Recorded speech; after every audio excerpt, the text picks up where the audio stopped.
You guys want to learn? Let's learn, chat. 5, 4, 3, 2, 1.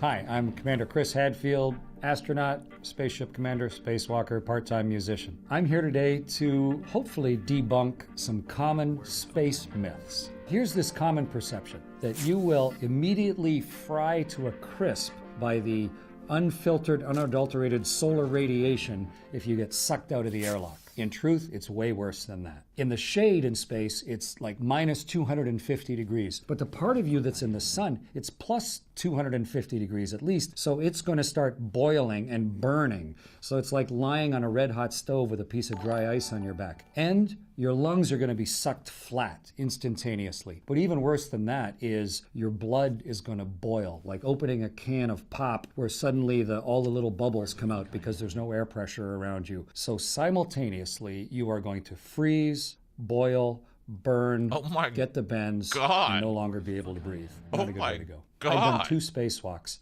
and I was very thankful to have a spacesuit around my body so that none of those things happen to me. Sometimes you hear that you have to work out constantly or you will pass out and possibly die in space. Not true. Living on a spaceship is the most lazy existence you can imagine. You're weightless. You do not have to lift a finger. You don't have to hold your head up. Your heart doesn't have to lift your blood against gravity. You can be the laziest person in the universe in space. But eventually you need to come back to Earth. And if you don't exercise for your whole 6 months in space, you'll sort of turn into a jellyfish. So we do exercise 2 hours a day on a spaceship. We have a resistive machine, we have a unicycle, and we have a treadmill where elastics hold us down just to keep our bodies strong enough and our bones dense enough so when we get home, we don't just fall over like a puddle. But you don't need to work out all the time. Huh. Interesting.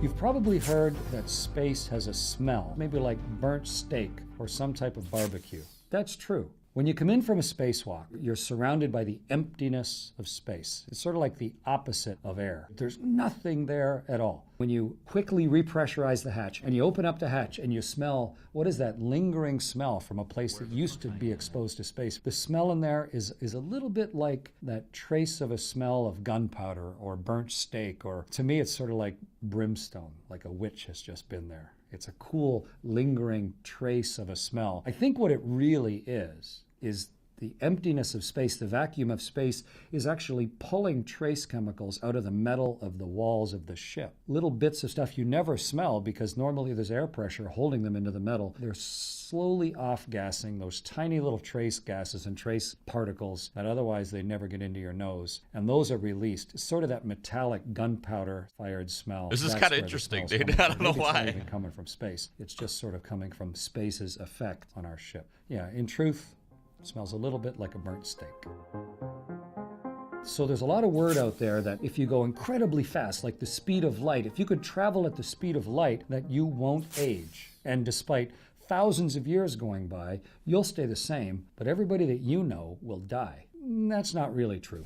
Einstein called it relativity because what he meant was your aging will be different relative to people's aging on Earth. You'll still age. Time will still pass for you, but people on Earth will age at a different rate. So that if you came back after going incredibly fast, you would have gotten older by the amount of time that it took for you to travel, but people on Earth would have aged much, much faster. They would have had a longer period of time because if you get going fast enough, your speed is sort of proportional to the time passing. So you'll still age, but you just age at a different rate than people back on Earth. Einstein did this cool thought experiment. Imagine if you were looking at a clock. The light from the clock is coming and hitting your eyeballs and telling you it's 12 o'clock. Well, imagine if you could move away from that clock at the speed of light. It would only say 12 o'clock because that light and you would be moving away from the clock at the same speed. So for you, it would look like it was always 12 o'clock. Forever. You'd still be getting older, but that clock would always look like it was the same time. The people on Earth were continuing to live. They're not aware of you going the speed of light. So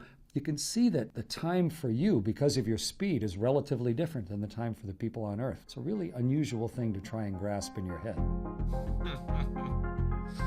What happens when something blows up in space? If something explodes in space, will it make a sound? And could a human hear it? It's a pretty easy question to answer. The sun is just an Whoops.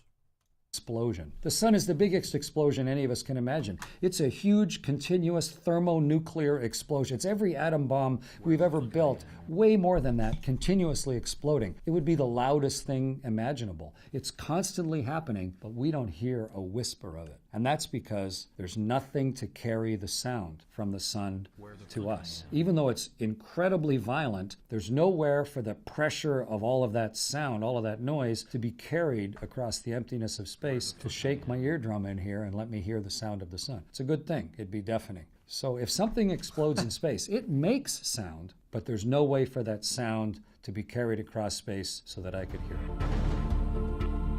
There is this idea out there that maybe the only way that we could really create gravity is to spin the spaceship so that everybody is stuck to the sides like one of those rides at the fair where you're pinned against the wall. And for now, that's actually true. We don't know how to control gravity. We have no way to control gravity. We can sort of pretend there's gravity by spinning a ship and everything stick to the sides like a ball on the end of a string. Maybe someday we'll figure out how to control gravity. But for now, we have to spin the whole ship. Only in the middle would they be weightless. I've seen that people think that NASA is working on warp speed so that we can travel at the speed of light to interstellar planets. Warp speed is an invention of science fiction. If we knew how to work on warp speed, we would. We don't know how to go anywhere near the speed of light. It takes an unlimited amount of energy. The faster you go, the more energy it takes. E equals mc squared. It goes up with the square of the speed, in fact. So how can you generate that much electricity? And what does it do to your mass? We don't know. We think maybe it's possible that you could go faster than the speed of light, but we sure don't understand how right now. So we're not really working on it. So it's not really true. We're hoping for it. In so many movies, you see that the only way that they survive interstellar travel from one star to another is to freeze yourself into cryosleep. We don't know how to do that. Right now, when you freeze water, which is what we're mostly made of, our blood and everything, it goes into crystals. It turns into ice crystals. And if you allow the beautiful, delicate nature of your human body to expand into ice crystals, it'll destroy the structure of you. It'll kill you. You know, frostbite destroys it so that you get gangrene in your hand. You'd end up with entirely destroyed bodies. So right now, we do not know how to successfully freeze a human body so that it is not going to be permanently destroyed. Maybe we'll figure it out someday. But all of those movies that rely on freezing the crew, we don't know how to do that. It's not real. You see on the internet all the time, someone has built a balloon and they've launched some little figurine with a camera attached to it where they take a picture way up high in the atmosphere. You can see the curvature of the Earth. It's pretty cool. But there's some people thinking you could fly yourself all the way up to the stratosphere with some sort of high-altitude balloon. Sorry. You can, actually, but it's really complicated. Felix Baumgartner, when he did his leap out of a balloon and actually go through the speed of sound, falling down towards the Earth and landing with a parachute, he was way up into the stratosphere. The stratosphere starts at about 6 or 7 miles up. It's not all that high, but it goes on for a long way. There's not enough air to breathe. You kind of need to have an airliner with the pressure inside to keep your body healthy if you're that high. But if you take the right equipment with you, yes, we can use a balloon to lift us high enough to get all the way up into the stratosphere. So if you have the right equipment, it's true.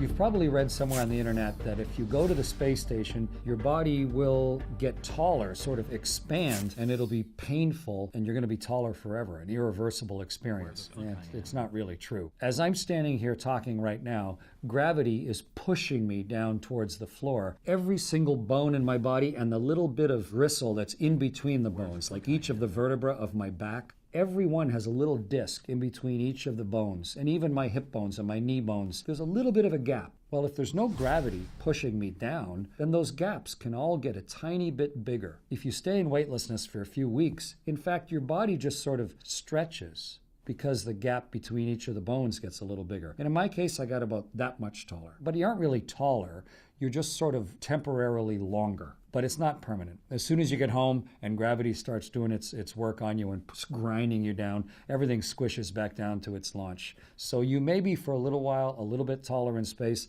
and it may hurt your back a little because everything's sort of getting pulled tight. Some people have back pain in space as a result, but it's not really growing. It's just sort of stretching to your natural maximum that you're going to get squished back again as soon as you get home. If you do get maybe that much longer after you've been in space for a few weeks, think what your pants would be like. They're gonna be high above your ankle. And if you put on a spacesuit, who custom fit the spacesuit to the size of your body? But we know it's going to happen, so we actually plan in advance. We fit our spacesuits knowing that the astronauts are going to be a little bit taller when they're in space, or at least their bodies are going to be a little bit stretched. And even the seat that protects us when we come back to Earth, the crash seat, so that when we hit the ground it protects us properly, we allow for the fact that our backbones are going to be slightly longer when we're up there. But your clothes, you don't really know how they fit because you're floating around weightless. Your shirt is always floating around your body. So you never really have a sense up there how well your clothes fit, just because there's no gravity to pull them down and look and see how well they're fitting on your body. It's more like they're just floating next to you.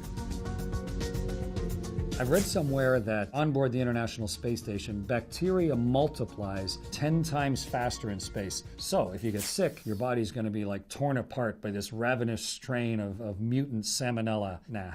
It is a different place than Earth, the space station. We run around with little swabs all the time to measure what microbes and what viruses and what little tiny bits of life might be growing on the spaceship. We also go around with little cleaners and wet wipes and wipe down the whole space station all the time, like in a hospital, to try and keep the whole thing clean and hygienic. And we are finding that some of those primitive forms of life do mutate slightly differently in the high radiation, weightless environment of the spaceship. But no one has died yet because of the mutant salmonella. I'm Chris Hadfield. Hopefully this has helped answer some of those comments. That was really interesting. I don't know. That was interesting. All right. Cool. Okay.